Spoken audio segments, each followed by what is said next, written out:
भैया हमें अतिथियों से बुला रहे हैं। अवश्य वो किसी संकट में है। क्या तुमने आवाज सुना उनका? उनकी आवाज में कितनी करुणा है। लक्ष्मण, क्या तुमने नहीं सुनी उनकी पुकार? लक्ष्मण जाओ, जाके अपने भाई को बचाओ। क्या हुआ लक्ष्मण, तुम अभी तक यहीं पे खड़े हो, जाते क्यों नहीं? जाओ लक्ष्मण जाओ। मुझे पता है आपके स्वामी को देव असुर नाग कोई भी छू नहीं सकते। कदाचित ये भैया की आवाज नहीं हो सकती। भाभी माँ, आप धीरे रखिए। जिसका पति संकट में हो और वो आवश्यकता के लिए पुकार रहा हो, उसको तुम कहते हो कि धीरज रखो भाभी। लक्ष्मण, राक्षसों के डर से क्या तुम अपनी जान बचाने के लिए नहीं जा रहे हो? मैंने तुम्हें कभी इतना कायर नहीं समझा था लक्ष्मण। भाभी, क्या तुम अपने भैया के सामने रोज धनुष उठा के बहुत वीर बनते थे?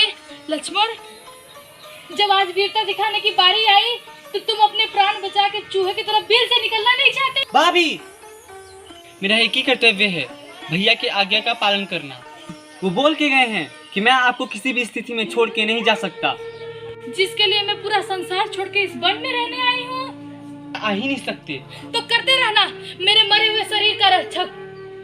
करता नहीं, मेरे आज्ञा का पालन करो। भाभी, आप मुझे हट मत कीजिए, नहीं तो अमंगल हो जाएगा। तो अमंगल हो ही जाएगा। नहीं भाभी, अगर तुम नहीं जा सकते तो हर एक धर्म पत्नी को अपने पति का रक्षा करने आता है। दो मुझे ये धनुष बाण, मैं स्वयं जाऊंगी अपने पति का रक्षा करने। लाओ, क्या यार तुम हमें धनुष से बाण भी नहीं दे सकते? तो मैं ऐसे ही अपने पति की रक्षा कर सकती हूँ। हटो। नहीं भाभी, मैं आपकी आज्ञा का पालन करता हूँ। अपने आज श्री राम प्रभु का आज्ञा का उल्लंघन करता हूँ। आप चले जाइए कुटिया में। भाभी, आप ऊपर जाइए। भैया, क्षमा करना मुझे, मैंने आपके आज्ञा का उल्लंघन किया।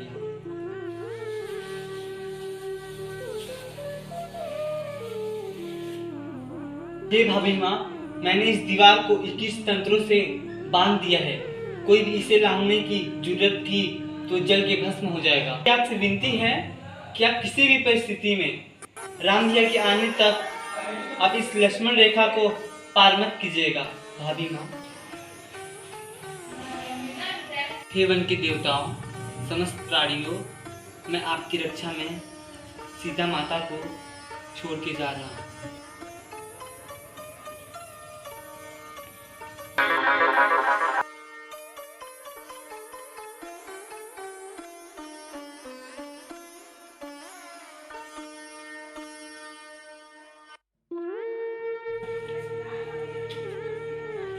भिक्षाम देहि,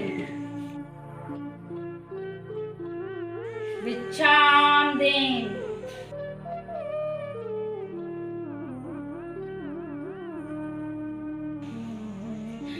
प्रणाम महात्मा। कल्याण हो। हम बहुत दूर से आए हैं देवी, हमें बहुत भूख लगी है। हम इस अपेक्षा से इस कुटिया में आए हैं कि हमें भोजन मिलेगा। अवश्य महात्मा, मैं आपके लिए अभी भोजन लेके आती हूँ। रुको देवी, हम यात्रा करके आए हैं, हम बहुत थक गए हैं, हमें विश्राम की जरूरत है। मैं क्षमा चाहती हूँ, इस वक्त मेरे पति कुटिया में नहीं है तो मैं आपका स्वागत नहीं कर सकती। आप यहीं ठहरिए, मैं आपके लिए भोजन लेके आती हूँ।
मुनिराज, मैं आपके लिए भोजन लाई हूँ।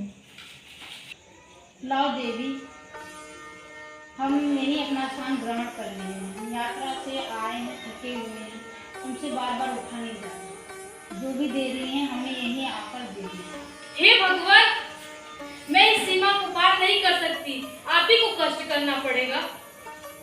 हे देवी, द्वार पे आया हुआ अतिथि भगवान का रूप लेता है और तुम हमारा अपमान कर रही हो, और अपमान कर रही हो तुम। नहीं नहीं, मैं आपका अपमान नहीं कर रही हूँ। ये हमारे देवर जी जो सीमा रेखा खींच के गए हैं, वो अपनी शपथ दे के गए हैं हमें कि हमें अपना कदम उसके बाहर ना रखें। बस बहुत हो गया देवी, तुम हमारा बहुत अपमान कर रही हो।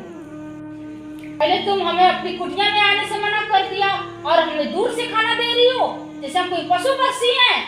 ऐसा दुर्व्यवहार व्यवहार हमारे साथ नहीं हो सकता। ऐसा व्यवहार तो छोटे जाति के नीच लोगों के साथ किया जाता है। ठीक है देवी, हम तुम्हारे द्वार से भूखे ही चले जाते हैं। हमारा घोर अपमान किया, इस अपमान के बदले हम तुम्हें श्राप देते हैं। नहीं नहीं नहीं मुनिराज, आप मेरे पे दया करिए, मैं आपकी पुत्री की समान हूँ।